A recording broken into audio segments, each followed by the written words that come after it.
परम पावन श्री उपमिति भाव प्रपंच कथा के तीसरे प्रस्ताव के अंदर सिद्धश्री गुरु भगवंत प्रतिबोधक आचार्य भगवंत के माध्यम से अलग अलग तत्व हम तक पहुंचा रहे हैं। यंत्र के देव देवी राजकुमार राजकुमारी और राजा सहित अलग अलग प्रजा वहां पर बैठी हुई है। उनके समक्ष यंत्र का देव देवी खुद के पाप की आलोचना गुरु भगवंत के सामने करते हैं। कामांधता में आकर के जो दुष्कर्म उन्होंने किया उसके अंदर में पारावार मात्रा का पश्चाताप पड़ा हुआ है। जैसे ये पश्चाताप हुआ, गुरु भगवंत ने वहां पर भोग तृष्णा नाम की जो स्त्री उनके शरीर से बाहर निकली हुई थी आकृति, उसके बारे में संवेदना जागृत करवाई, भोग तृष्णा को छोड़ने का महत्व समझाया। और जब प्रश्न करने में आया व्यंतर के देव देवी के द्वारा कि हम कब भोग तृष्णा से मुक्त हो पाएंगे, तब गुरु भगवंत ने उत्तर दिया कि इस भव में बिल्कुल नहीं होगा। सबसे पहला पॉइंट जो हमको वहां से पकड़ना था कि ऐसा मनुष्य हमारे पास मोनोपोली है कि हम वो भोग तृष्णा से मुक्त अपने मन को कर पाए। न देव के अंदर, न तिर्यंचा, न नरक के अंदर ये पॉसिबिलिटी पड़ी हुई है कि भोग तृष्णा की लालसा वो कम कर पाए। ऐसे मालूम पड़ा कि वो तो भोग तृष्णा से को कम नहीं कर पाएंगे। व्यंतर के देव देवी मन में थोड़ा संक्लिष्ट हुआ कि इतना सब कुछ सुनने के बाद अगर कुछ परिवर्तन आने वाला है ही नहीं तो सब कुछ व्यर्थ गया। लेकिन कभी हमको वो टेंशन होता नहीं है, कितना कुछ सुनने के बाद भी हमारे अंदर अंदर परिवर्तन नहीं आ रहा है, फिर नहीं आने वाला है, उसकी हम कोई परवाह होती नहीं है। वहां पर देव और देवी को परवाह थी। कितना समझने के बाद भी अगर कोई परिवर्तन नहीं आने वाला तो समझना तो एकदम व्यर्थ हो गया। और तब वहां पर प्रतिबोधक आचार्य भगवंत कहते हैं कि इसके द्वारा आपके अंदर सम्यक्त्व की प्राप्ति हुई है। वापस तत्वों को सुनने से सम्यक्त्व नहीं मिलेगा। तत्वों को सुनने के बाद प्रश्नोत्तरी पूछना के बाद जब मन में चिंतन मंथन करने में आएगा और जीव के अंदर की मानसिकता विचारधारा उसका अंदर का एक एक एक पक्षपात जब वो बदलेगा तब जीव को सम्यक्त्व की प्राप्ति होगी। गुरु भगवंत ने एक पॉजिटिव एक टर्न देते हुए कहा कि भले भले शायद इस देवगति के आयुष्य के अंदर भोग तृष्णा को कम करना निकालना पॉसिबल ना हो, लेकिन आपने सम्यक्त्व की प्राप्ति कर ली हुई। और सम्यक्त्व को टिका कर रखने के लिए बार बार सदगुरु भगवंत के मुख से परमात्मा की वाणी का श्रवण करते रहेंगे तो अंदर में पड़ा हुआ सम्यक्त्व उद्दीप्त रहेगा। ऐसे सीन वन हमारे कथा का पूरा हुआ। वहां पर बैठा हुआ जो राजकुमार और राजकुमारी था उनके मन के अंदर भी द्विधा होती है कि हमने भी हमारे शील का खंडन और हमारे जो पतिव्रता का गुण था उससे विचलित हुए हैं। हम भी वहां पर ये देव और देवी ने भले रूप बदल करके आए हुए थे लेकिन शील का खंडन व्रत का भंग तो हुआ है। और मन में पारावार पश्चाताप ये राजकुमार और राजकुमारी को भी होता है। भले फॉल्ट ज्यादा था नहीं उनका, लेकिन फिर भी सरलता नाम के गुण के कारण से उनके मन के अंदर वो पश्चाताप होता है। और जैसे पश्चाताप हुआ, एक सुंदर सफेद कलर के एक छोटे बच्चे की आकृति वहां से बाहर निकलती है जिसको गुरु भगवंत नाम देते हैं आर्जव, यानी कि रुजुता, यानी कि मृदुता, यानी कि हमारी भाषा के अंदर सरलता। कुछ देर के बाद उन्हीं के शरीर के अंदर से काले कलर के एक बच्चे की आकृति बाहर निकलती है और उसको वहां पर आचार्य भगवंत नाम देते हैं अज्ञान। अज्ञान को हम समझने का प्रयत्न कर रहे थे उपमिति के अंदर उपमा के द्वारा, यानी कि अलग अलग रूपक के द्वारा तत्वों को समझाने का प्रयत्न किया जाएगा। अज्ञानम नरको घोरः, ऐसी बात यहाँ पर परम पूज्य सिद्ध श्री गुरु भगवंत अपने ग्रंथ के अंदर लिखते हैं। अज्ञान वो ही घोर नरक है। स्व के और संतान के शरीर के सामने देखना उसी का नाम अज्ञान। स्व और संतान की आत्मा के सामने देखना, आत्मा के समक्ष देखना, उसका नाम है ज्ञान, उसका नाम है स्वर्ग। और आगे बढ़कर के अगर इसमें अपन उत्तीर्ण बन जाते हैं इसका नाम है मोक्ष। अज्ञान मेवम दारिद्र्यम, विश्व में सबसे ज्यादा गरीबी, सबसे ज्यादा दारिद्र्य अगर कोई व्यक्ति हो तो वो अज्ञान में पड़ा हुआ व्यक्ति। एक श्रीमंत व्यक्ति, अच्छा खासा श्रीमंताई से भरा हुआ व्यक्ति था। उसको किसी ने पूछा कि आप जब गरीब थे तब आपके कितने दोस्त थे, बिकॉज आप तो श्रीमंत बन गए, आप तो आज आगे पीछे एक फौज चलती है, वो तो अलग बात है। लेकिन जब आप गरीबी के अंदर आपका जीवन गुजर रहा था तब आपके कितने दोस्त थे, कितने मित्र थे। और वो श्रीमंत कहता है गरीब का कोई मित्र होता नहीं है। अज्ञान एक प्रकार की गरीबी है कि जिसमें कोई मित्र है ही नहीं, सिर्फ दुश्मन ही दुश्मन भरे पड़े हैं। आज इस अज्ञान के अंदर गरीबी और श्रीमंताई होती क्या है उसको समझते हैं। खरा अंदर का वैभव, जीव का जो वैभव है वो श्रीमंताई के अंदर है, अज्ञानता के अंदर है, या ज्ञान के अंदर है। यहाँ पर सदस्य गुरु भगवंत कहते हैं, ज्ञान विना पशु सरीखा। जिसके पास ज्ञान नहीं है, भले बाहर से मनुष्य दिखता हो, वो एक्चुअल में सिर्फ पशु है। सही मायने के अंदर गरीबी वो ज्ञान की गरीबी है, सही मायने के अंदर पशुता अज्ञान जनित पशुता कही गई। वो लौकिक कहवत है, જ્ઞાન વગર માણસ પશુ જેવો છે, ખરી ગરીબી જ્ઞાનની ગરીબી છે। ये लौकिक की कहवत है। जिस इंसान के अंदर ज्ञान नहीं है, जिस मनुष्य के अंदर ज्ञान मौजूद नहीं है, वो गरीब ही कहा जाएगा, ज्ञान से गरीब कहा जाएगा। शास्त्रकार भगवंत कहते हैं, विद्वम च नृपत्वम च नैव तुल्यम कदाचन। एक व्यक्ति विद्वान है, एक व्यक्ति राजा है, सत्ता है, पावर है, और एक व्यक्ति विद्वान है, ज्ञान पड़ा हुआ है। एक इंसान के पास विद्वत्पना है, एक इंसान के पास राजापना पड़ा हुआ। राजा विद्वान से ऊंचा ऐसा नहीं कहते हैं, राजा विद्वान के समकक्ष ऐसी बात भी नहीं आती है। विद्वान राजा से ऊपर, राजा विद्वान के नीचे, ऐसी बात शास्त्रकार भगवंत कहते हैं। क्योंकि राजा सिर्फ अपने प्रजा के अंदर, अपनी सीमाओं के अंदर पूजा जाएगा, ज्ञानी व्यक्ति जहां पर जाएगा वो पूजा जाएगा। इन दोनों में से महान अगर कोई हो, विद्वान व्यक्ति। राजा के पास शायद श्रीमानताई होगी, पैसे होंगे, सत्ता होगा, पावर होगा, ठाठ माठ हो गए, शायद विद्वान के पास इसमें से कुछ भी नहीं होगा, लेकिन फिर भी शास्त्रकार भगवंत कहते हैं कि विद्वान वाला व्यक्ति वो ज्यादा ऊपर, राजा या श्रीमंत या पैसे वाला जो व्यक्ति है वो उसके नीचे आएगा। ये बात हमारे दिमाग के अंदर बैठती है या नहीं? अब हम इसी परिभाषा को थोड़ा हमारी आज की मॉडर्न व्याख्या के अंदर शिफ्ट करते हैं। हम मर्सिडीज लेकर के रास्ते के ऊपर जा रहे हैं, हमारे पास बीएमडब्ल्यू, ऑडी, मर्सिडीज से जो भी हाई एंड कार हमारे पास पड़ी हुई हो, वो कार लेकर के हम रास्ते के अंदर जा रहे हैं, और सामने से कोई गरीब व्यक्ति आ रहा है जो साइकिल के ऊपर चल करके आ रहा है, हमारा शंका श्रावक है, पैसों में थोड़ा वीक है लेकिन ज्ञान में जबरदस्त आगे है, पंच प्रतिक्रमण हो, 4 व्याकरण हो, 3 भाष्य हो, 6 कर्म ग्रंथ हो, तत्वार्थाधिकम सूत्र हो, उपदेश माला, शांत सुधारस हो, शाद गुण विधि है, शाद गुण प्रकरण है, ये अलग अलग अलग ग्रंथ उसने पढ़े हुए हो। बोलो, हमारे मन के अंदर, मैं मर्सिडीज के अंदर जा रहा हूं, मेरे सामने मेरे संग का श्रावक, मैं जानता हूं उसके पास कितना ज्ञान है, लेकिन कोई कर्म के होने के कारण से उसके पास पैसों की कमी है, वो साइकिल के ऊपर एकदम नॉर्मल कपड़े पहन करके साइकिल चला करके मेरे सामने से क्रॉस हुआ। मैं अपने आप को ऊंचा फील करूंगा, नीचा फील करूंगा? मुझे 5 प्रतिक्रमण तो बहुत दूर की बात, 2 प्रतिक्रमण तक नहीं आते, सामने वाले व्यक्ति को ये सब कुछ आता है। शास्त्रकार भगवंत कहते हैं कि जो ज्ञानी है वो ऊपर आएगा, विद्वान है वो ऊपर आएगा, उसके बाद राजा का नंबर आता है। मैं राजा तो नहीं हूं, लेकिन मेरे पास थोड़ा बहुत पैसा है, थोड़ी बहुत श्रीमंताई पड़ी हुई है, कंपेयर टू दैट सुश्रावक, मेरे संग का व्यक्ति। मेरे मन के अंदर पक्षपात किसका होगा, मेरा या उसका? शास्त्रकार भगवंत कहता है कि भले आप ज्ञानी नहीं हो, लेकिन मर्सिडीज चलाने के समय भी अगर मन में ऐसा फील होता हो कि मैं तो बहुत गरीब हूं, सामने साइकिल पर चल करके जो व्यक्ति आ रहा है वो सही मायने के अंदर श्रीमंत है, तो मैं समकी थी, तो मैं ज्ञान को समझा, ज्ञान के महत्व को समझा। जब पैसा ज्ञान से ज्यादा महत्वपूर्ण लगता है, जब मुझे मेरी मर्सिडीज, मेरी बीएमडब्ल्यू सामने वाले ज्ञानी व्यक्ति के साइकिल से ज्यादा महत्व की लगती है, मैं मन ही मन कलिकाल सर्वज्ञ का मूल्यांकन करता हूं। मैं मन ही मन हरिभद्र सूरी महाराजा की तुलना में अपने आप को बड़ा गिनता हूं। मैं मन ही मन उमा स्वाति महाराज की तुलना में अपने आप को बड़ा गिनता हूं। मैं मन ही मन महोपाध्याय यशोजी जी महाराजा की तुलना के अंदर अपने आप को बड़ा गिनता हूं। मैं मन ही मन सुधर्म स्वामी महाराजा हो, गौतम स्वामी महाराजा हो, या आगे बढ़कर के वीर परमात्मा हो, उनके सामने खुद को बड़ा गिनता हूं। इस इंसान के पास साइकिल तो थी, इन महात्माओं के पास साइकिल तक नहीं थी। अगर मैं साइकिल के ऊपर जाने वाला जो श्रावक है, जो ज्ञानी श्रावक है, उनके सामने अगर मुझे अपना रुआब महसूस होता है, मैं अपने आप को ऊपर मानता हूं, तो क्रमांक से मैं इन हरेक महात्मा और अंतिम में तीर्थंकर परमात्मा के भी आशा ना करता।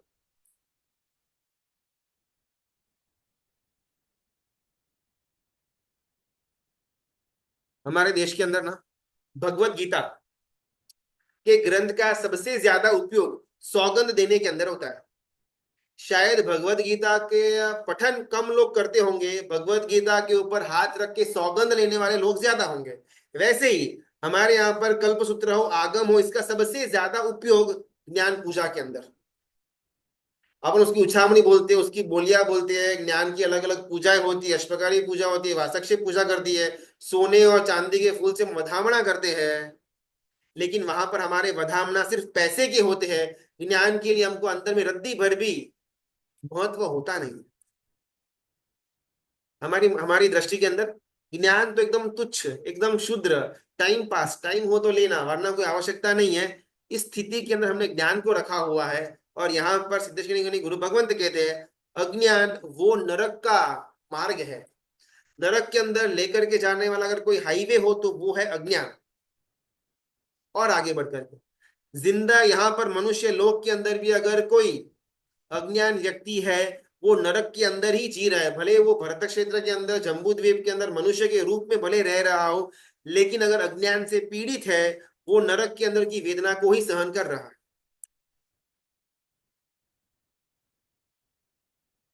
कृष्ण महापर्व या चातुर्मास की स्टार्टिंग के अंदर ना, जब कोई गुरु भगवंत ग्रंथ का पठन की शुरुआत करते हो, तब जनरली एक ऐसी धारा होती है संघ के अंदर कि संघ के अंदर वो ग्रंथ की बोली बोली जाती है, चाहे कल्पसूत्र की हो या बारसा सूत्र की हो या चातुर्मास के पूर्व विराजमान गुरु भगवंत जो नया ग्रंथ लेने वाले उसकी बोली। पूरा संघ बहुत ही उल्लास पूर्वक बोली बोलता है, और वहां पर आगे ठवनी के ऊपर वो ग्रंथ रखा गया हुआ होता है। फॉर एग्जाम्पल कल्पसूत्र, कभी कभार ग्रंथ बड़ा होता है, वो ठवनी जो होती है वो थोड़ी छोटी होती है, प्रतें बहुत ज्यादा होती है। हम वहां पर पूजा करने जाए, उनको ग्रंथ को बहराने के लिए हाथ में ले, भूल से एक दो प्रत नीचे गिर जाती है, मन में बहुत पारावार पश्चाताप होता कि ग्रंथ नीचे गिर गया। और यहाँ पर सदगुरु भगवंत, यहाँ पर सिद्धेश्वरी गुरु भगवंत कहते हैं कि हमको वो प्रत्यय नीचे गिरी, उतना उसका जितना दुख है उससे 100 गुना आंशिक दुख भी हमारे अंदर ज्ञान की अवहेलना, ज्ञानी की अवहेलना हो रही है, उसका दुख नहीं होता। हमारे जीवन के अंदर हर एक स्टेप हम सिर्फ और सिर्फ हमारी श्रीमंत, हमारी पैसा, हमारा जो सत्ता पड़ा हुआ है उसी को आगे रखते हैं। ज्ञान ज्ञान हम बहुत पीछे लेकर के आते हैं। मेरे जीवन के अंदर भी ज्ञान का कोई मूल्य नहीं, सामने वाला ज्ञानी हो उसका भी कोई मूल्य नहीं। सबसे पहले मैं ज्ञान चाहे ग्रहण न कर पाऊं, मेरा सत्व नहीं है, मुझे इंटरेस्ट नहीं है, जो भी अलग अलग रीजन है, सबसे पहला मन के अंदर ज्ञान और ज्ञानी के लिए पक्षपात होना चाहिए। वो ही सर्वश्रेष्ठ है। भले मैं मर्सिडीज में हूँ, भले मेरा धंधा अच्छा चल रहा है, लेकिन अगर मैं ज्ञान में जीरो हूँ और बाजू में कोई श्रावक है, भले श्रीमंत है, पैसों के माध्यम से वो इतना ज्यादा आगे नहीं है, लेकिन ज्ञान में जबरदस्त पूर्णता हासिल की हुई है, मुझे हर एक पल जब जब वो श्रावक को देखूं खुद की दरिद्रता महसूस होनी चाहिए।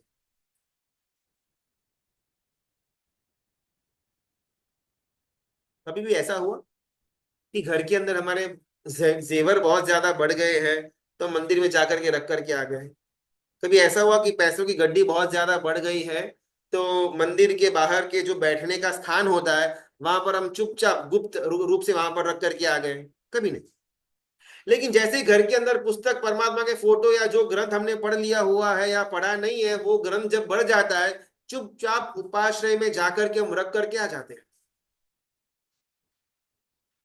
कभी भी ऐसा फील हुआ पैसे बहुत ज्यादा बढ़ गए हैं, मंदिर में रख करके आ जाता हूँ, उपाश्रय में रख करके आ जाता हूँ? कभी नहीं। जीवन के मरते टाइम तक करोड़ों रुपए शायद हमारे पास होंगे, हमको कभी भी ऐसा विचार तक नहीं आएगा कि मेरे पास पैसे बढ़ गए हुए हैं। घर के अंदर 10 की 15 20 25 पुस्तक हो गई, दिवाली के टाइम में सारी की सारी पुस्तक खाली करो भाई, नहीं चाहिए।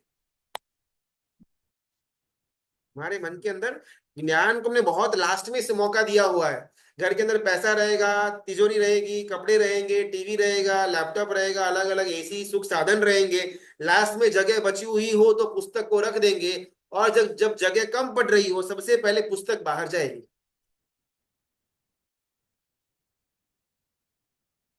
ज्ञान वो हमको हमारे जीवन की लिस्ट के अंदर सबसे लास्ट में आता है। और यहाँ पर सिद्धेश्वरी मुनि गुरु भगवंत कहते हैं अज्ञान वो ही गरीबी है, ज्ञान वो ही समृद्धि है। सुनने के अंदर बहुत अच्छा लगता है, हमारे जीवन के अंदर हमने बिल्कुल उल्टा किया हुआ है। पैसा वो ही समृद्धि है, ज्ञान वो चलता है।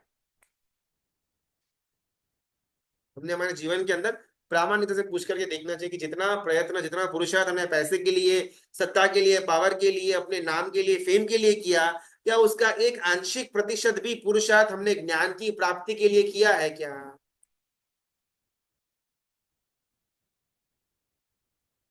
वस्तु तत्व हमको मिले न मिले ना, वो बाद की बात है। पहले उसका मूल्यांकन हमको होना चाहिए। मुझे पैसे मैं बाद में कमाऊंगा, लेकिन पैसे कितने इंपॉर्टेंट है ये मुझे मालूम होना ही चाहिए। अगर वो ही नहीं मालूम तो पैसे कमाने के लिए कभी भी मेरे मन के अंदर एक जोश आएगा ही नहीं। मैं जानता हूं पैसे कितने इंपॉर्टेंट है, तो पैसे कमाने के लिए मैं दिन रात एक कर दूंगा। ज्ञान मैं प्राप्त करूं उसके पहले ज्ञान का मूल्यांकन मेरे दिमाग में एकदम क्लियर होना चाहिए।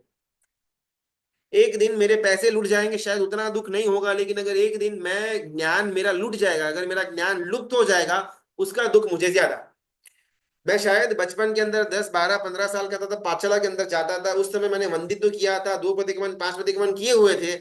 आज दयनीय हालत, पंचेंद्रिय से ऊपर मुझे मालूम नहीं है, मुझे उसका कोई शौक नहीं है, मुझे उसका कोई अंदर में फीलिंग, कोई दरिद्रता महसूस नहीं होती है। लेकिन 2 दिन पहले स्टॉक मार्केट के अंदर मेरे 10 लाख रुपए डूब गए, उसका दुख 10 साल तक रहेगा।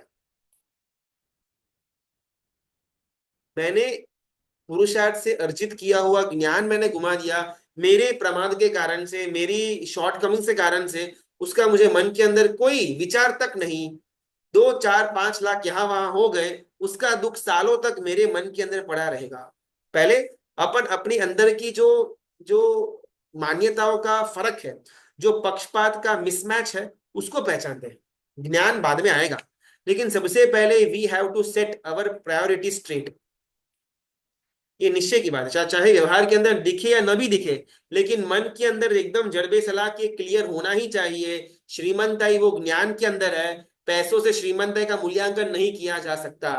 कोई पैसे वाला व्यक्ति हो लेकिन ज्ञान के अंदर एकदम पाईमाल हो, वो व्यक्ति गरीब ही कहा जाएगा। कोई व्यक्ति एकदम साधारण है, कोई श्रावक, लेकिन ज्ञान के अंदर बहुत ज्यादा आगे है, वो श्रीमंत ही कहा जाएगा। भले बाहर में बोलूं न बोलूं, संघ के अंदर लोग माने ना माने वो सेकेंडरी है, लेकिन मेरे मन के अंदर एक बात एकदम ठसोठस है कि मैं एकदम दरिद्र व्यक्ति, सामने वाला सुश्रावक वो श्रीमंत व्यक्ति। सही मूल्यांकन करते थे। जैसे ही मेरे दिमाग के अंदर ज्ञान को लेकर के मूल्यांकन चालू होगा, जैसे मूल्यांकन प्रॉपरली मैं उसका बिठा दूंगा, उसकी वैल्यू करता जाऊंगा, धीमे धीमे ऑटोमेटिकली वो गुण के कारण से ही मेरे अंदर ज्ञान का प्रवेश होगा। मैं अपने आप को इतनी छोटी कर दूं, इतनी लघुता के भाव के अंदर लेकर के आ जाऊं कि बाहर से ज्ञान मेरे अंदर ऑटोमेटिकली प्रवेश करे। पानी अगर कहाँ पर बहता हो ना, उसका अगर कोर्स चेंज करना हो, तो खड्डा खड्डा खड्डा, लोअर लेवल करते जाएंगे तो वहां पर पानी ऑटोमेटिकली बहता जाएगा। जहां पर बीच में बहुत बड़ा अपन को ऑब्स्टेकल रख देते हैं, पत्थर ऐसा कोई बड़ा सा रख देते हैं, तो उसके ऊपर से पानी का फ्लो होना बहुत डिफिकल्ट बन जाता है।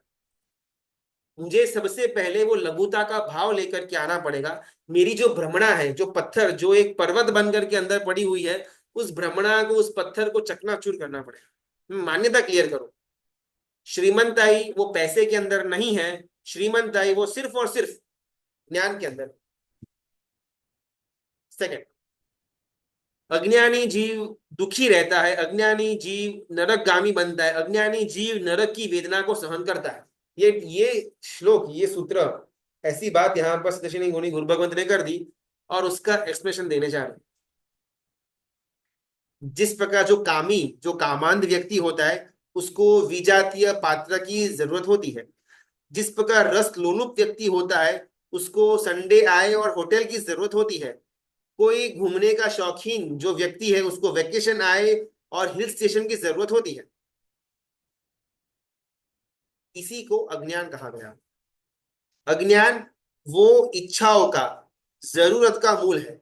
जरूरत वो भगदड़ झगड़ा झगड़ी का मूल है, और वो झगड़ा झगड़ी अज्ञान का कारण बनती है।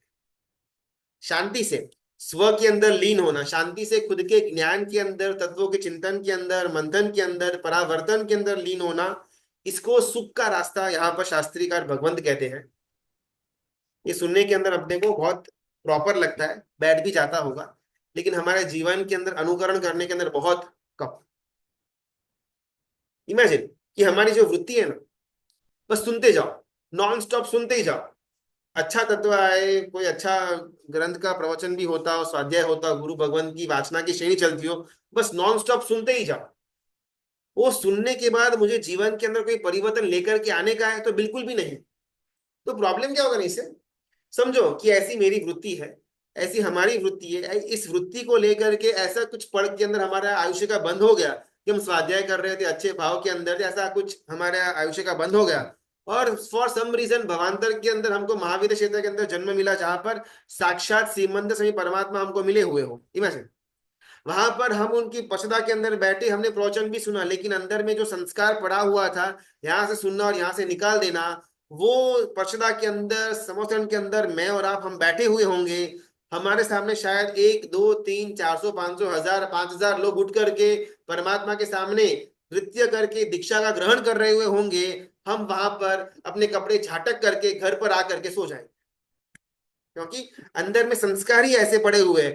कुछ भी अच्छा है सुनना, लेकिन अनुकरण, परावर्तन, चिंतन मंथन एब्सोल्युटली जीरो। ये वृत्ति, ये संस्कार को लेकर के भवांतर के अंदर भी जाएंगे, साक्षात तीर्थंकर परमात्मा मिलेंगी, उनकी वाणी मिलेगी, समोसन की प्रचना मिलेगी, लेकिन हमारे अंदर कोई चेंज नहीं, क्योंकि अंदर में संस्कार पड़ा ही नहीं है चेंज का। ये एक वेदना के साथ हमको मन में कुछ टंटोलना चाहिए कि बस अभी एटलीस्ट विचारिक तौर पर, मानसिक तौर पर मैं परिवर्तन करूं। कायिक स्तर पर शायद मेरा सत्व नहीं है, अभी उसकी बात आई हुई है ही नहीं। मानसिक तौर में मैं क्लियर कर दूं, अज्ञान वही दुख का कारण है। अगर मैं दुखी हो रहा हूं, संसार का दुख के अंदर अगर मैं झुलस रहा हूं, मुझे बहुत ज्यादा दुख का उदय हो रहा है, तो नक्की मैं अज्ञानी हूं, इतनी मान्यता मेरे अंदर फिट होनी चाहिए। अभी अगर मुझे इस दुख से बाहर निकलना है, अभी अगर मुझे ये दर्द का जो लंबा सिलसिला मेरे जीवन के अंदर चल रहा है, अगर उससे मुक्त होना है, एकमात्र रास्ता ज्ञान। जैसे ये बात आती है ना, अपना ये जो ग्रंथ है, उपमिति ग्रंथ, Q&A वाला ग्रंथ है, प्रश्न भी आते हैं, गुरु भगवान उसका उत्तर भी देते हैं। विचार ने प्रश्न किया कि ज्ञान ज्ञान ज्ञान, इतनी इतनी बात कर ली, लेकिन शास्त्र में ऐसे बहुत सारे दृष्टांत आते हैं, रोहगुप्त के हो, सिंह सिंह गुफावासी मुनि भगवंत के हो, गौशालक के हो, कि जबरदस्त ज्ञान की प्राप्ति की लब्धियां भी मिली, लेकिन फिर भी नरकगामी बने। आपने बोला ज्ञानी जीव वो मोक्ष की प्राप्ति करता है, जो अज्ञान होता है वो ही नरकमय गति के अंदर जाता है। तो रोगरूप, सिंह गुफावासी, तो ऐसे बहुत सारे दृष्टांत कि जहां पर ज्ञान प्राप्त करने के बाद भी जीव नरकगामी बना। तो ज्ञान का मतलब क्या हुआ? गुरु भगवान बहुत सुंदर समझाने का प्रयत्न करते हैं। विशेष आवश्यक नाम का भाष्य, उसके अंदर बात आती है, अज्ञानी वो है, मिथ्यात्वी वो है जिसको सम्यक की स्पर्शना हुई है नहीं। शायद सम्यक्त्व मिल भी गया शायद, लेकिन निश्चय नहीं से नहीं मिला, अभी भी उसके उसके परिणाम इतने शुद्ध है नहीं, बहुत ही टेम्पररी स्टेज वाला सम्यक्त्व मिला हुआ है।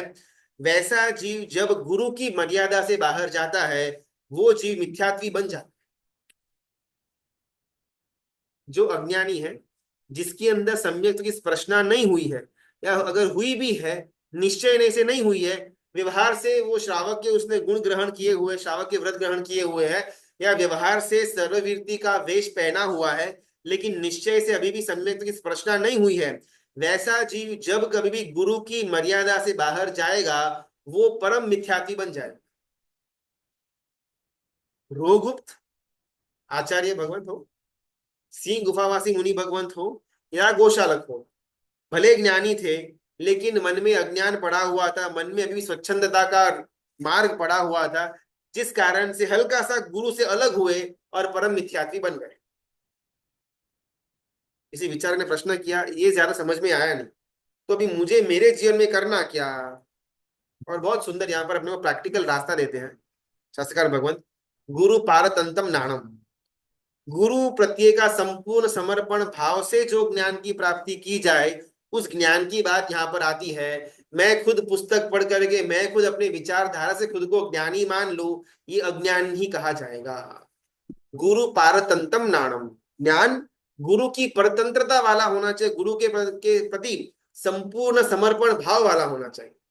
भले गुरु से डायरेक्टली मिल भी ना पाए, लेकिन गुरु के ऊपर समर्पण भाव से अगर वो ज्ञान की प्राप्ति की जाए तो वो ज्ञान, और यहाँ पर शास्त्रकार भगवान जिस ज्ञान की बात कर रहे हैं वो सेम होगा। गुरु है ही नहीं जीवन के अंदर, गुरु पारतंत्र्य, गुरु जैसा कोई तत्व हमने रखा हुआ है ही नहीं। और मैं ज्ञान के क्षेत्र में आगे बढ़ रहा हूँ, भले मेरा 5 प्रतिक्रमण, 3 प्रकरण हो, भाष्य हो, 6 कर्म ग्रंथ हो, क्षेत्र समास हो या शारीरिक प्रकरण ग्रंथ हो, ये सब कुछ हो गया, लेकिन गुरु या गुरु पारतंत्र मेरे जीवन के अंदर कंप्लीटली एब्सेंट है, मैं अज्ञानी ही कहा जाऊंगा।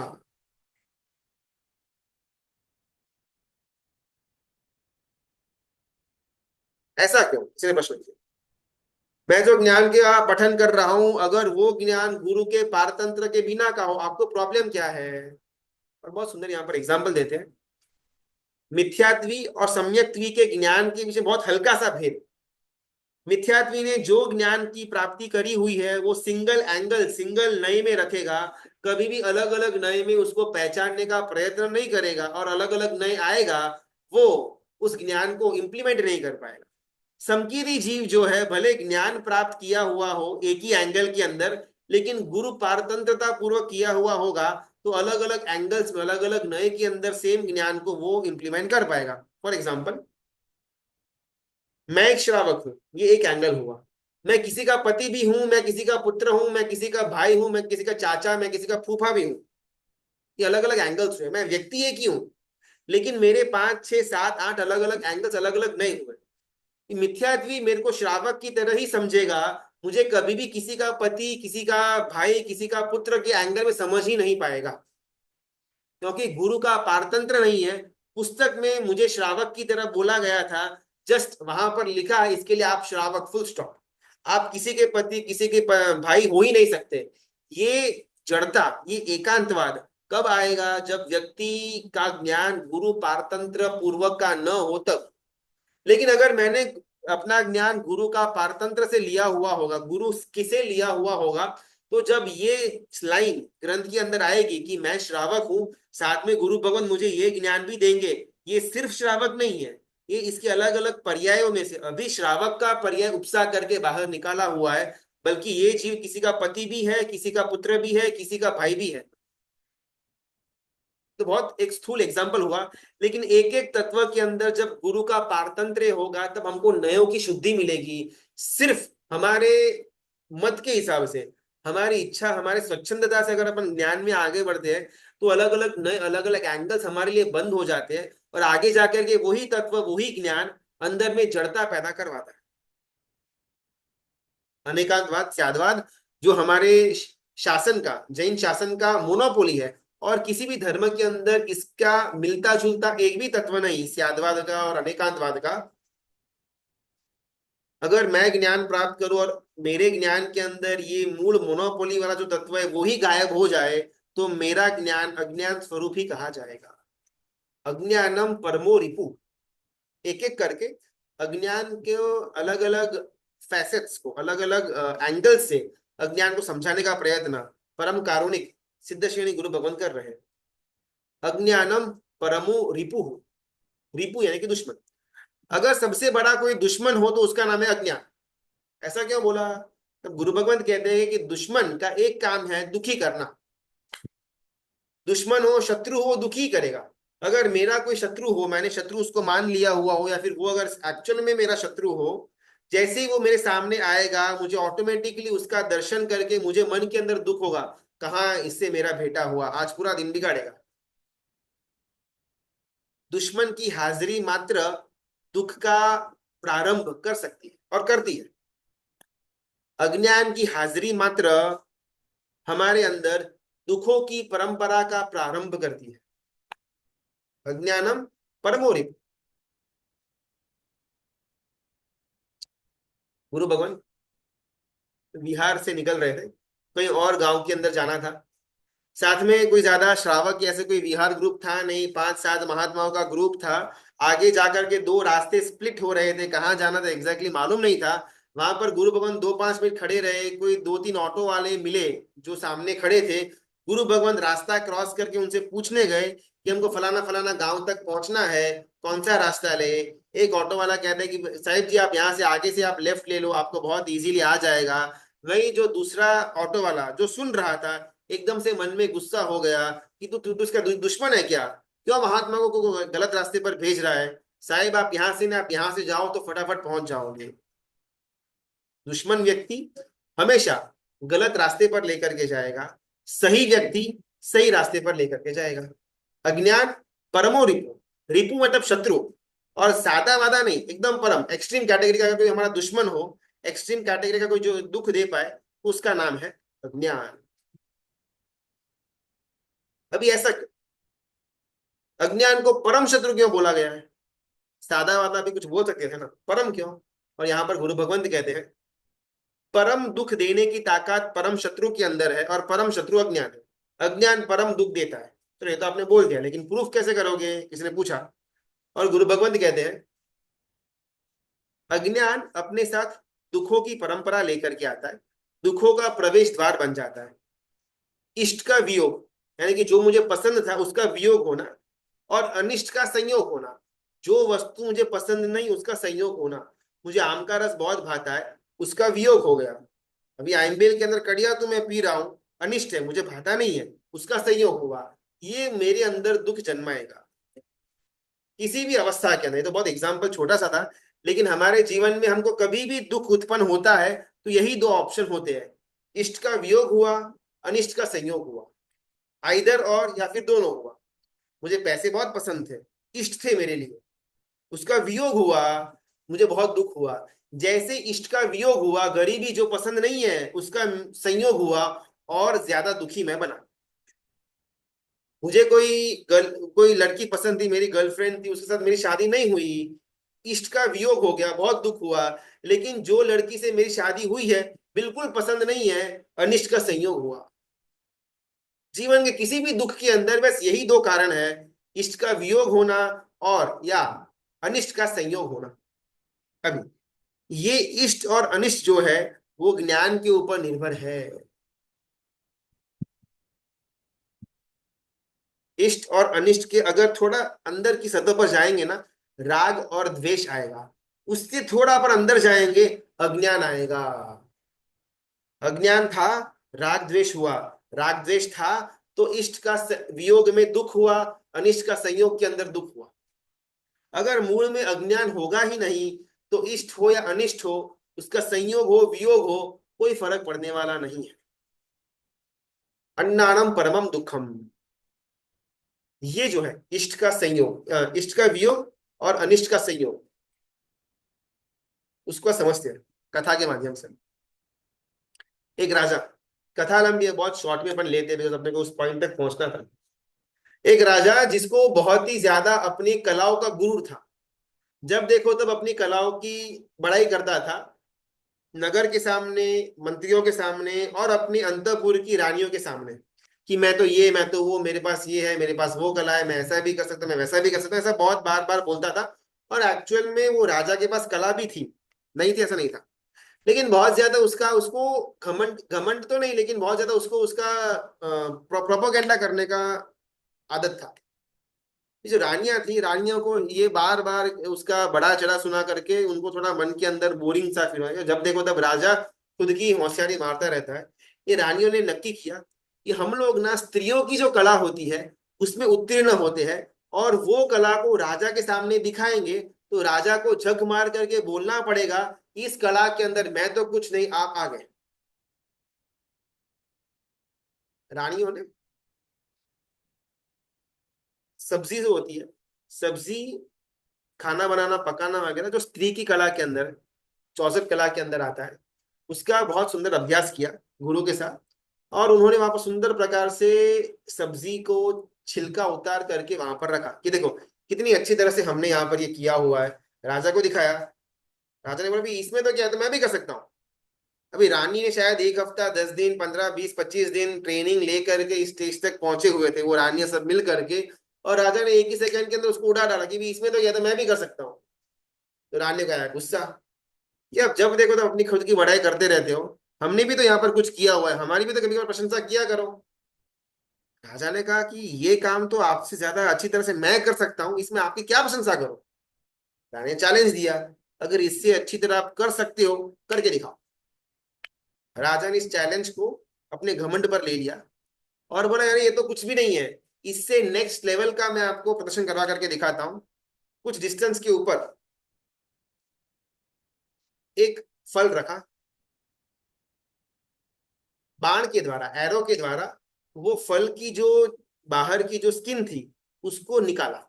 इमेजिन, हमसे यहाँ पर कुछ 10 15 20 25 फुट के ऊपर कोई फल रखा हुआ हो और उसको हाथ से, चाकू से नहीं, दूर रह करके बाण डालने हैं, 2 4 5 10 बाण, और वो बाण इस प्रकार ऐसे एंगल में वो फ्रूट से कनेक्शन में जाएंगे कि उसका छिलका एकदम बराबर निकलेगा। और छिलका भी ऐसा निकला कि सिर्फ छिलका ही निकला, स्किन ही निकला, उसके अंदर का फल का भाग बिल्कुल भी उसका स्पर्श भी वो तीर से हुआ नहीं। ये देख करके रानी सब मंत्रमुग्ध। और राजा बोलता है, देखा, इतनी अच्छी तरह से छिलका आप निकाल सकते हो क्या? रानियों ने मन ही मन डिफीट मान ली, लेकिन राजा ने उस समय जबरदस्त अभिमान किया कि मेरे जैसा छिलका आप उतार ही नहीं सकते, उस इस कला के अंदर भी मैं आपसे आगे।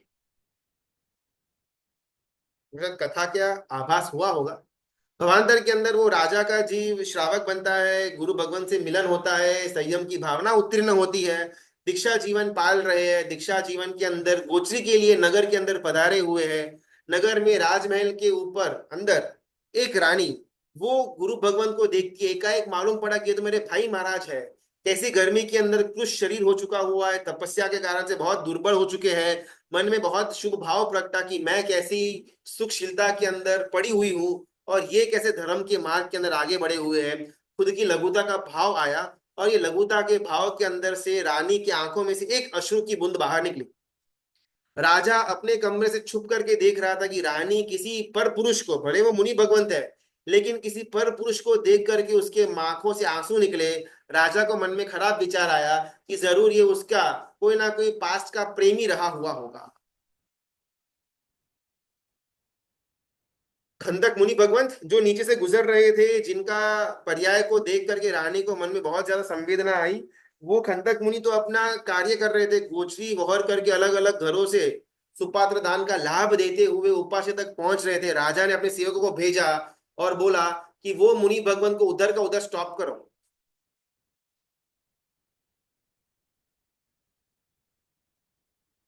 कोई दुश्मनावट नहीं है, राजा सज्जन व्यक्ति है, ऐसा कोई दुराचारी व्यक्ति भी नहीं है।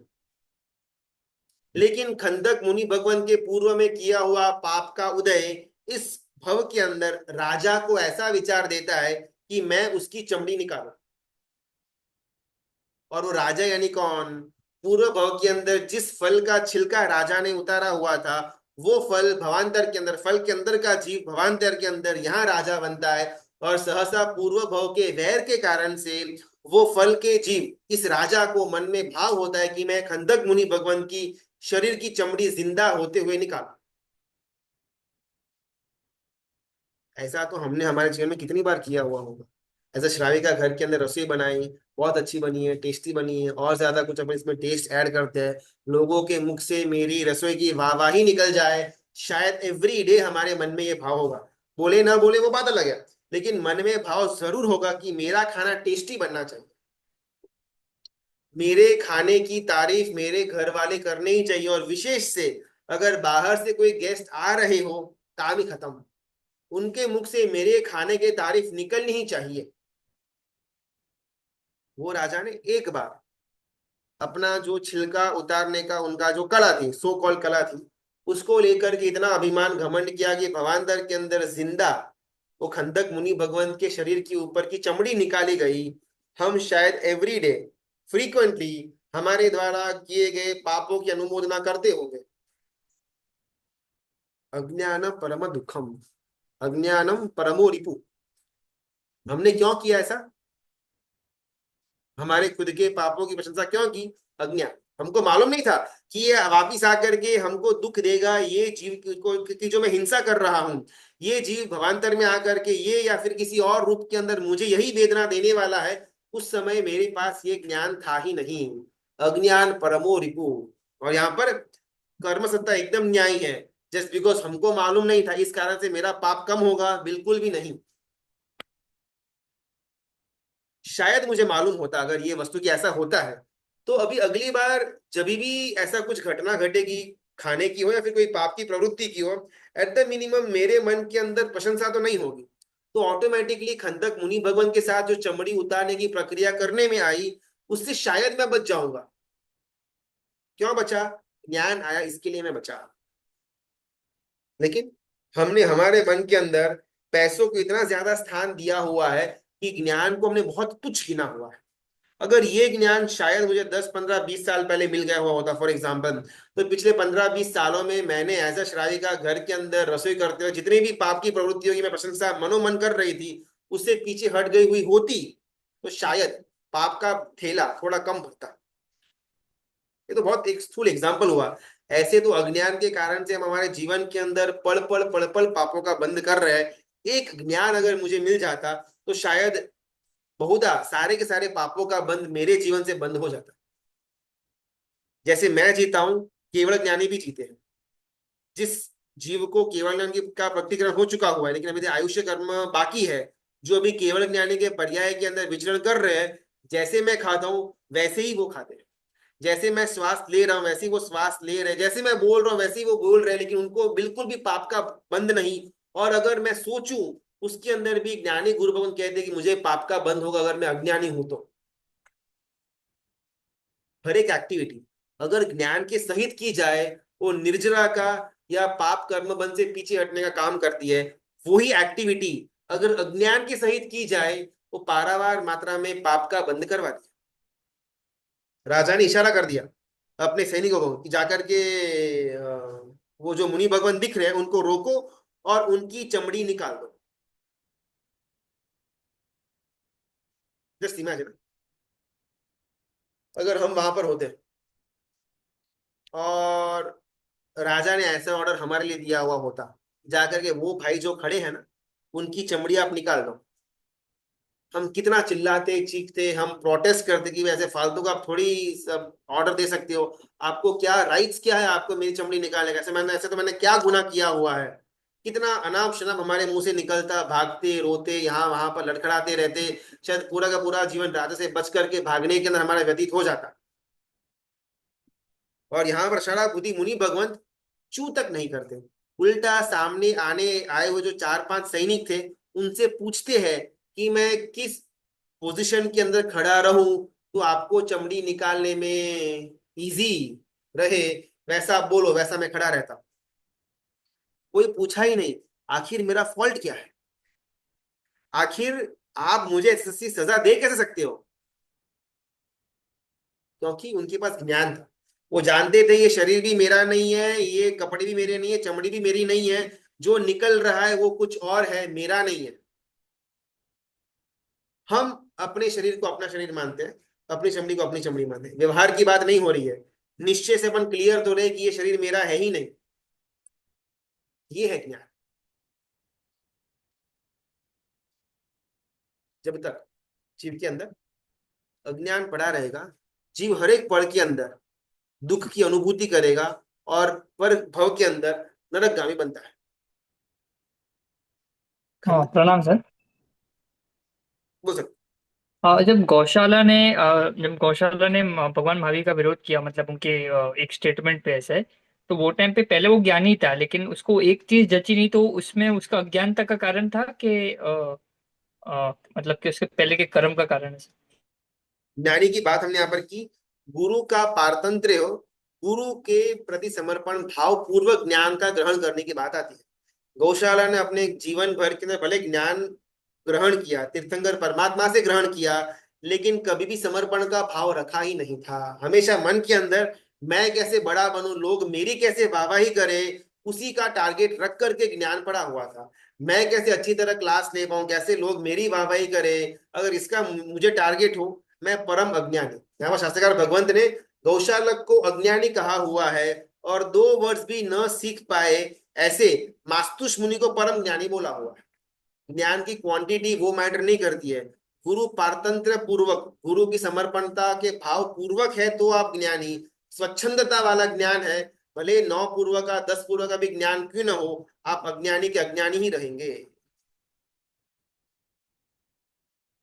गुरु का पारतंत्र होना, साथ ही साथ गुरु के प्रति समर्पण भाव होना, इन दोनों के साथ जितना भी ज्ञान प्राप्त किया, भले 2 वर्ष क्यों ना हो, मारुष मातुष भी क्यों ना हो, वो 2 वर्ष मुझे ज्ञानी बना देंगे।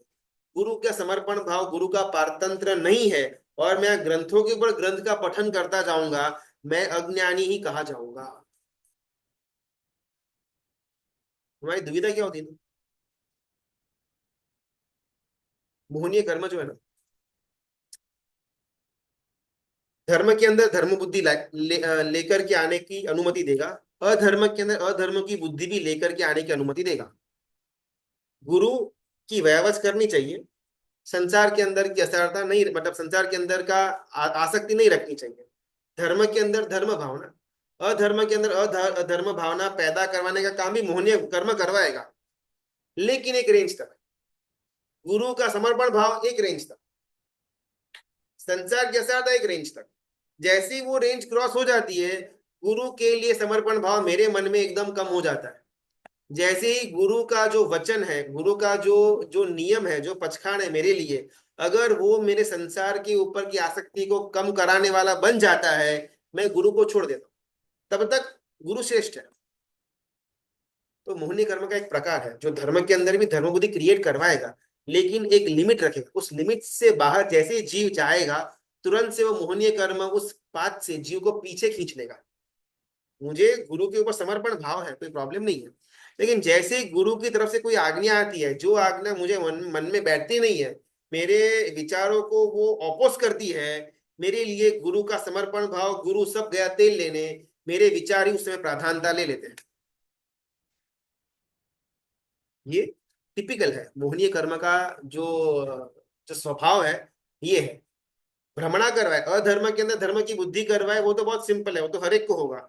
लेकिन धर्म में आगे बढ़े हुए जीव को भी मोहनीय कर्म इस प्रकार उदय में आता है कि धर्म के अंदर धर्म बुद्धि करवाएगा, लेकिन एक रेंज तक। यहाँ पर वो खंदक मुनि भगवान, वो उल्टा वहां पर बैठे जो 4 या 6 सैनिक आए हुए होंगे चमड़ी निकालने के लिए, उनसे पूछते हैं कि आप बोलो, वैसे मैं खड़ा रहूं ताकि आपको कोई दिक्कत नहीं होनी चाहिए। ज्ञान सुख दे सकता है, ये ज्ञान उनके पास था। 10 15 20 मिनट के अंदर केवल ज्ञान की प्राप्ति कर ली। और अगर मैं अज्ञान के अंदर बैठा होता, नहीं भैया तो शरीर मेरा है, चमड़ी मेरी है, मुझे दुख होगा, मुझे दर्द होगा, मैं तो भागूंगा, राजा के ऊपर केस करूंगा, लड़ाई करूंगा, छुप जाऊंगा, पूरा जीवन मैं क्लेश के अंदर बिता दूंगा, रौद्र ध्यान करूंगा, आर्त ध्यान करूंगा, मर करके नरक के अंदर जाऊंगा। मुझे ज्ञान नहीं था कि मैं तो आत्म तत्व हूं, ये शरीर तो मेरा है ही नहीं। हर एक का शरीर के हिसाब का पेन को सहन करने का एक लेवल होगा, अग्रीड। अभी मेरा प्रथम संज्ञान नहीं, मेरा छठा संज्ञान है, तो मेरे अंदर की चमड़ी वगैरह उतारे ना, इम्पॉसिबल मैं सहन कर पाऊं। लेकिन मेरे अभी इस भव के अंदर कोई चमड़ी उखाड़ने वाला है भी नहीं। बहुत ज्यादा से ज्यादा तो कायोसक के अंदर कोई मच्छर मुझे काटेगा, बोलो। अभी इसको भी मैं सहन ना कर पाऊं, तो पहला संज्ञान है यहाँ पर खंदक मुनि भगवान के पास। तो उनकी बॉडी का जो जो रचना, जो ढांचा है हड्डियों का, मांसपेशियों का, उसका ढांचा ही अलग प्रकार का है। तो ठीक है भाई, उनको शायद पेन कम होता होगा, ऐसा अपन मान्यता रखे, अपना खुद का बचाव करें कि भी अपना छठा संज्ञान एकदम worst kind of body structure है, इसमें ये सब तो अपन भार तो वहन कर ही नहीं पाएंगे। हाँ, वो शास्त्रकार भगवंत कहते हैं कि वो भार वहन करने की बात आती भी नहीं है, कोई चमड़ी उतारने वाला नहीं है आपकी। एक मच्छर बैठेगा कायोत्सर्ग के अंदर, स्थिर रह पाएंगे क्या? किसी ने एक तमाचा लगाया आपके गाल के ऊपर, स्थिर रह पाएंगे क्या? बस इतना ही है हमारे लिए, कोई चमड़ी वमड़ी उतारने वाला है नहीं। लेकिन किसी ने थप्पड़ मारा, किसी हम कायोत्सर्ग के अंदर कोई मच्छर मेरे शरीर के ऊपर बैठ गया, गया कायोत्सर्ग, गया तेल लेने, बदिकमन गया तेल लेने, मेरे आगा गए तेल लेने, सीधा मुपत्ती उठाई, चरवला उठाया, डांसिंग चालू कर दिया। जितने भी आगार की बात आई थी अन्नथ के अंदर, कहीं पर भी मच्छर आएगा तो मैं हिलूंगा, ऐसी बात थी ही नहीं।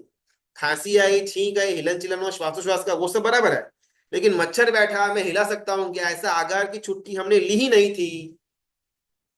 लेकिन ये मेरे अंदर का अज्ञान, ये शरीर मेरा है, मच्छर बैठता है, इसका दर्द मुझे होता है, ये जो अंदर में अज्ञान पड़ा हुआ था, जिस कारण से मैंने वहां पर मच्छर को उठाने के लिए, मच्छर को हटाने के लिए मेरा हाथ उठाया, या अक्षर को तोड़ दिया, धर्म क्रिया से बाहर आ गया। किसी ने अनजाने में जानते पूर्वक, मेरी गलती थी नहीं थी चाहे कोई भी रीजन में, मुझे झापट मारी, मैं गया। तूने मुझे झापट मारी कैसे? हमारे को ये ज्ञान ज्ञान ज्ञान अपन इतना वो रटन करते रहते हैं, कभी भी इसके डेप्थ में अपन जाने का प्रयत्न नहीं करते। यहाँ पर गुरु भगवंत कहते हैं, જાય છે એ મારું નથી, મારું એ નવી જાય, झंझावातों वच्चे ज्ञानी मन मलकाय। जो जा रहा है वो मेरा नहीं है, मेरा है जो कभी जा नहीं सकता। झंझावात बवंडर भी आ जाए फिर भी ज्ञानी मन ही मन मलकाता है। ज्ञानी करे श्वासोश्वास में कर्मनो छेह। ज्ञानी श्वास ले और श्वास निकाले, इसके अंदर भी असंख्य अनंता अनंत कर्मों का क्षय हो गया। अज्ञानी हो वो पूर्व करोड़ वर्ष तक मासक क्षमण के बारे मासक क्षमण करे, फिर भी उतनी मात्रा का कर्म का क्षय अज्ञानी नहीं कर पाएगा।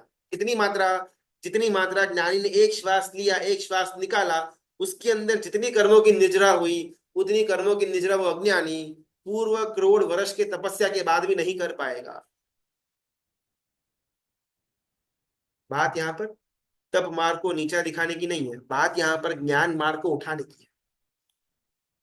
जब तक हमने जीवन के अंदर गुरु का पारतंत्र्य पूर्वक स्वच्छंदता को छोड़ करके गुरु के डिपेंडेंस के अंदर गुरु के समर्पण भाव के साथ जब तक हमने ज्ञान की प्राप्ति नहीं की, तब तक मुझे संसार के दुख से दूर करने का मार्ग कोई भी दे नहीं पाएगा।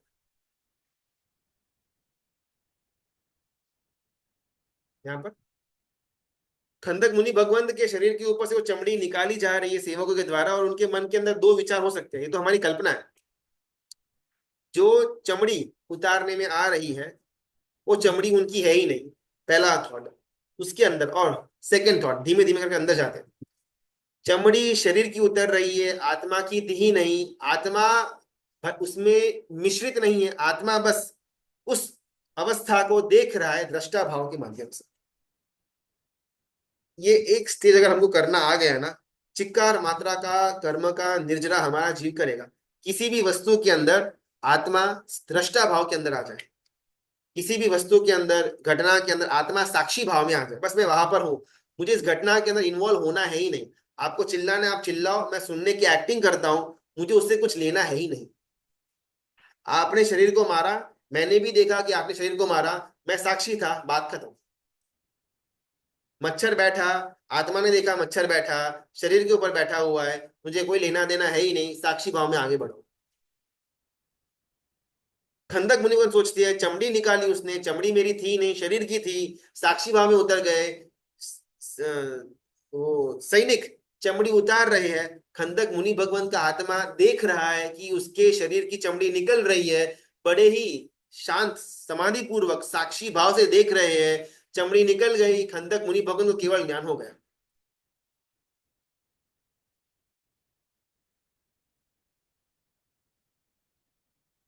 जीवन भर हमने जो ज्ञान की प्राप्ति करने का अगर पुरुषार्थ करा हुआ होगा भी ना, तभी गुरु पारतंत्र या गुरु का समर्पण भाव का रहित वाला होगा, जिस कारण से आज भी हमारे अंदर वो प्रकार की क्लैरिटी नहीं है। छोटा सा भी ज्ञान अगर गुरु की समर्पणता पूर्वक किया हुआ होगा, तो शायद हमको आज मन ही मन थोड़ा सा एक संतोष होगा।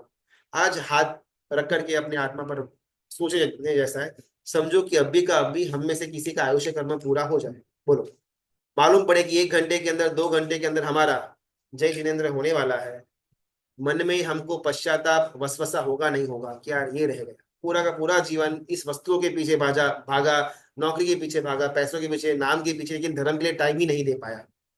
अब ये जो हमारा अभी का थॉट है ना, शायद 60 60 70 80 साल का जब हमारा आयुष्य होगा, जब एक्चुअल में हमको मृत्यु आने वाली होगी, उस समय भी यही विचार रहेगा, इतना इतना इतना लंबा जीवन था और इस जीवन के अंदर कुछ भी नहीं कर पाया। समझो, भवांतर के अंदर कुछ हमारा इस भव का पुण्य था, हम देवलोक के अंदर जन्मे, और देवलोक के अंदर कोई समकीर्ति जीव हमको पूछ ले कि आप तो मनुष्य लोक से आए ना, आपने तो बहुत से साधना करी हुई होगी ना, और हम हमारा अवधि ज्ञान को उपयोग करें और हमको शर्म आए कि इस जीवन के अंदर पाप भोग तृष्णा के अलावा मैंने कुछ किया ही नहीं।